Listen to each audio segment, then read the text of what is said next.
ఓం శ్రీ గురుభ్యో నమ. ఓం శ్రీ గణేశాయ నమ. ఓం నమ శివాయ. ఓం నమ శివాయ. ఓం నమ శివాయ. ఓం శ్రీ హరిహరాభ్యాం నమ. కార్తీక మాసం 14వ రోజు 14వ అధ్యాయం. ఆబోతును అచ్చుపోసి వదులుట. దీన్ని వృషోత్సర్గము అంటారు. ఇక వశిష్ఠుల వారు జనకుని దగ్గరగా కూర్చుండబెట్టుకుని కార్తీక మాస మహత్యమును గురించి తనకు తెలిసిన సర్వ విషయములు చెప్పవలనని కుతూహలముతో ఇలా చెప్పడం ప్రారంభించారు.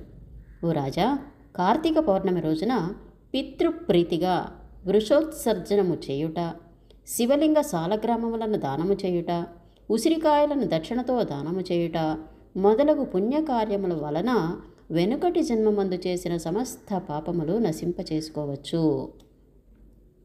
అలాంటి వారికి కోటి యాగములు చేసిన ఫలితం దక్కుతుంది. ప్రతి మనిషి యొక్క పితృదేవతలు కూడా తమ వంశమందు ఎవరైనా ఆబోతును అచ్చుపోసి వదులుదురా అని ఎదురు చూస్తూ ఉంటారు.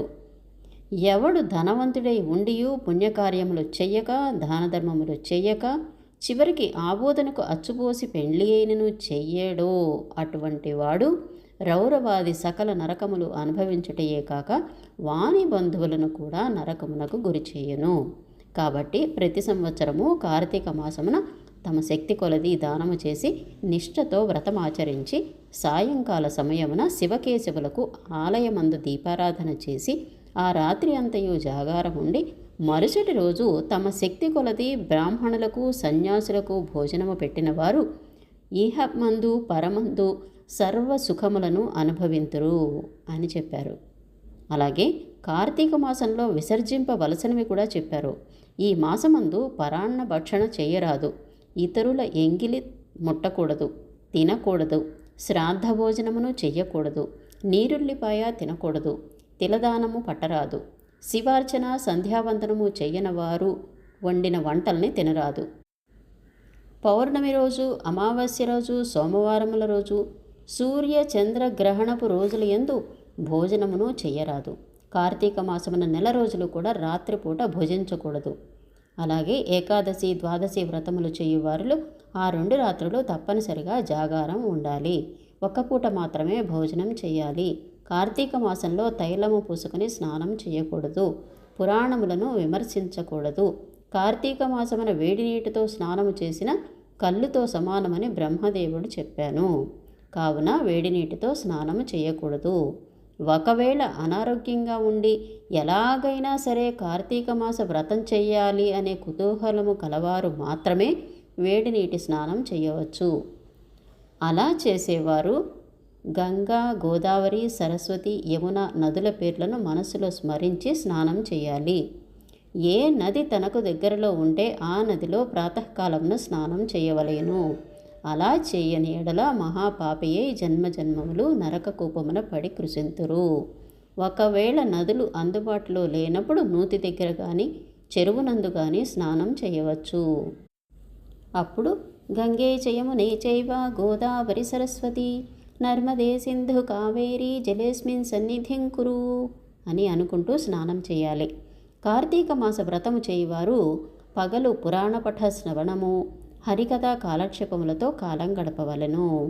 సాయంకాల సమయమున సంధ్యా వందనాదికాది కృత్యములు ముగించి పూజా మందిరముననున్న శివుని కల్పోత్తముగా ఈ విధంగా పూజించాలి. ఓం శివాయ నమః ధ్యానం సమర్పయామి. ఓం పరమేశ్వరాయ నమః ఆవాహనం సమర్పయామి. ఓం కైలాసవాసాయ నమః నవరత్న సింహాసనం సమర్పయామి. ఓం గౌరీనాథాయ నమః పాద్యం సమర్పయామి. ఓం లోకేశ్వరాయ నమః అర్ఘ్యం సమర్పయామి. ఓం వృషభవాహనాయ నమః స్నానం సమర్పయామి. ఓం దిగంబరాయ నమః వస్త్రం సమర్పయామి. ఓం జగన్నాథాయ నమః యజ్ఞోపవీతం సమర్పయామి. ఓం కపాలధారిణే నమః గంధం సమర్పయామి. ఓం సంపూర్ణగుణాయ నమః పుష్పం సమర్పయామి. ఓం మహేశ్వరాయ నమః అక్షతాన్ సమర్పయామి.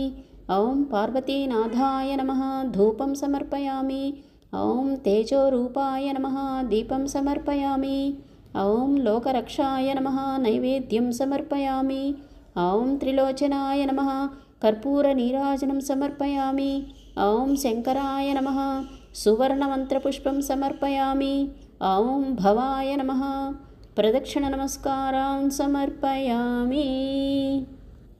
ఈ విధంగా కార్తీక మాసం అంతా శివుణ్ణి ఈ విధంగా పూజించాలి. శివ సన్నిధిని దీపారాధన చేయాలి. ఈ విధంగా శివ పూజన చేసిన ఎడల ధన్యుడవుతారు. పూజ అనంతరము తన శక్తిని బట్టి బ్రాహ్మణులకు సమారాధన చేసి దక్షిణ తాంబూలాది సత్కారములతో సంతృప్తిపరచాలి. ఇలా చేసిన వారికి 100 అశ్వమేధ యాగములు చేసినంత ఫలము, 1000 వాజపేయ యాగములు చేసినంత ఫలము కలుగుతుంది. ఈ కార్తీక మాసము నెల రోజులు బ్రాహ్మణ సమారాధన, శివకేశవుల సన్నిధిన నిత్య దీపారాధన, తులసికోట వద్ద కర్పూర హారతులతో దీపారాధన చేసిన ఎడల వారికి, వారి వంశీయులకు, పితృదేవతలకు మోక్షం కలుగుతుంది.